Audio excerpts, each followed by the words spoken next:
കണക്ക് കഥ സാഹിത്യമായിട്ട് എഴുതണം.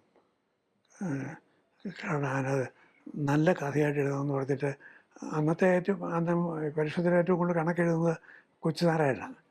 കൊച്ചുനാരായണ എൻ്റെ ശിവദാസ സാറേ അതും വലിയ ബുദ്ധിമുട്ടാണ്. ഉള്ള കഥകൾ ഞങ്ങൾ എടുത്ത് പറയും, രാമാനുജൻ്റെ കഥ പറയും. എന്നല്ലാതെ ഒരു സയൻസ് എടുത്ത് കണക്കിലൊരു കാര്യം എടുത്തേച്ച് അത് കഥയായിട്ട് അവതരിപ്പിക്കൽ വലിയ പാടാണ്. അപ്പോൾ ഞാൻ രാമേന്ദ്ര മേനോൻ മനോഹരമായിട്ട് എഴുതിയ നിങ്ങൾ ഇൻ്റർവ്യൂ ചെയ്യേണ്ട ആളാണ്.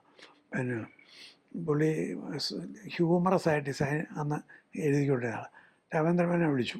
ഇങ്ങനെ നമുക്ക് കൊല്ലത്താണ് ഉടനെ കൂടി ഒറ്റ ചിരി തിരിച്ച്, അതേ ശിവദാസേ, ഞങ്ങൾ ഈ ഗണിതശാസ്ത്രജ്ഞന്മാരെ ഒട്ടും രസിക്കാൻ കഴിവുള്ളവരല്ല, വിരസന്മാരവർ. അവർക്ക് ഈ ഈസ്തറ്റിക്സ് വളരെ കുറവാണ്. ഗണിതം രസിക്കുമെന്നേ ഉള്ളൂ. നിങ്ങളീ പറയുന്ന സ്വഭാവമൊന്നും ഞങ്ങൾക്കില്ല, അരസികന്മാരാണ്. അതുകൊണ്ട് ഞങ്ങൾ എഴുതിയ ഞാൻ എൻ്റെ മേനോൻ സാറേ, സാർ അരസികനൊന്നുമല്ല, നല്ല രസികനാണ്. ആ പുസ്തകം വായിച്ച് ഞാൻ എത്ര പ്രാവശ്യം ചിരിച്ചിട്ടുണ്ട്. അപ്പോൾ എന്നെക്കൊണ്ട് ബാലസാഹിത്യം എഴുതാൻ പറ്റിയത് ആ ലെവലിൽ ഞാൻ വേണം എഴുതാം, അല്ലാതെ ഇത് പറ്റില്ല. അപ്പോൾ ഞാൻ ആലോചിച്ചിട്ട് പെട്ടെന്ന് എൻ്റെ തല ഒരു ദിവസം തോന്നി, ഒരു കഥ തോന്നി. ഇങ്ങനെ നമ്മുടെ ഈ ക്രിയേറ്റിവിറ്റി വളർത്തുന്നത്. പിന്നെ അത് ഇവിടേക്ക് പബ്ലിഷ് ചെയ്ത് എഴുതിയിട്ട് ഒറ്റ നിമിഷത്തെ ഒരു 10 മിനിറ്റ് കൊണ്ട് എഴുതിയൊരു കഥയാണ്.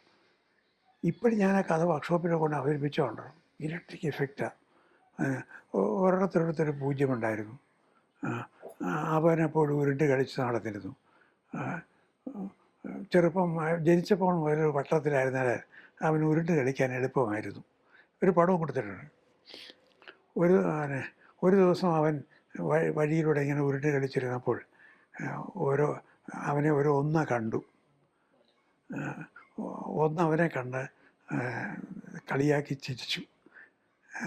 നോക്ക്, ഒരു വിലയുമില്ലാത്ത ഒരു പഹയനെ കണ്ടോ, പരീക്ഷയ്ക്ക് ഇവനെ കിട്ടിയാൽ ആണ് കുഴപ്പം, ആനമുട്ട കിട്ടിയെന്ന് പറഞ്ഞ് കൂട്ടുകാർ കളിയാക്കും. ആ പൂജ്യം ഇത് കേൾക്കാതെ ഗവനിക്കാതെ വീണ്ടും ഉരുണ്ട് കളിച്ചുകൊണ്ടിരുന്നു. ഇതിനെല്ലാം പടങ്ങൾ മാത്രം വരച്ചിട്ടുണ്ട്.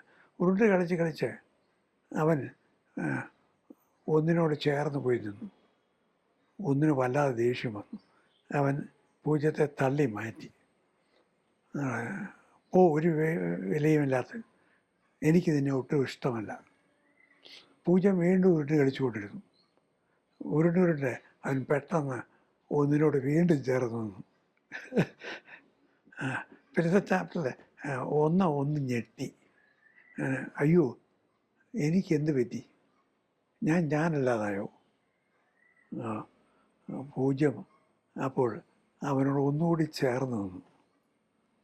എന്നിട്ട് അവനോട് പറഞ്ഞു, ശരിയാണ്, ഇപ്പോൾ നീ മാറിപ്പോയി, നിൻ്റെ വില ഇപ്പോൾ വല്ലാതെ മാറി, 10 ഇരട്ടി കൂടി. അടുത്ത പറയുക, അത്ഭുതം. അപ്പോൾ പൂജ്യത്തോട് വല്ലാത്ത സ്നേഹം തോന്നി. അവൻ പൂജ്യത്തെ തന്നോട് ചേർത്ത് പിടിച്ചു. ഈ പഹയനങ്ങാർ ഉരുണ്ടുപോയാൽ എൻ്റെ നിലയും വിലയും പോവുകയില്ലേ? വല്ലാതെ വാത്സല്യം തോന്നുക, ചേർത്ത് പിടിച്ചു. അപ്പോൾ പൂജ്യം വീണ്ടും അവൻ്റെ ചെവിയിൽ പറഞ്ഞു, ആരെയും കളിയാക്കരുത്, ഇരിക്കേണ്ടിടത്തിരുന്നാൽ ആർക്കും വിലയുണ്ട്. ഇങ്ങനെ കഥ അവസാനിക്കുന്നത്.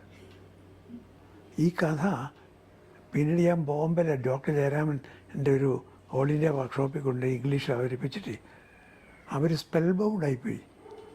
അവർ ഇതിന് എന്തൊരു മാനമായി കഥയ്ക്ക്. ഈ പൊസിഷന്മാരോ വില കൂടുന്നുള്ളത് അത്രയും ആണ് ഞങ്ങൾ സാധാരണ എഴുതുള്ളൂ സാറേ. അപ്പോൾ പൂജ്യത്തിൻ്റെ വില 10 ഇരട്ടിയായി കണ്ടോ, അപ്പം സ്ഥാനവില എന്താണ്, പൂജ്യാപ്പുറത്തേക്കും വില മാറും, ഇത്രയും ഞങ്ങൾ പറയും. അതായത് മാത്തമാറ്റിക്സിനെ നമ്മൾ ഡ്രമാറ്റൈസ് ചെയ്തു, കഥയാകും. ഇത്രയും ഞങ്ങളെല്ലാം എഴുതാറുണ്ട്.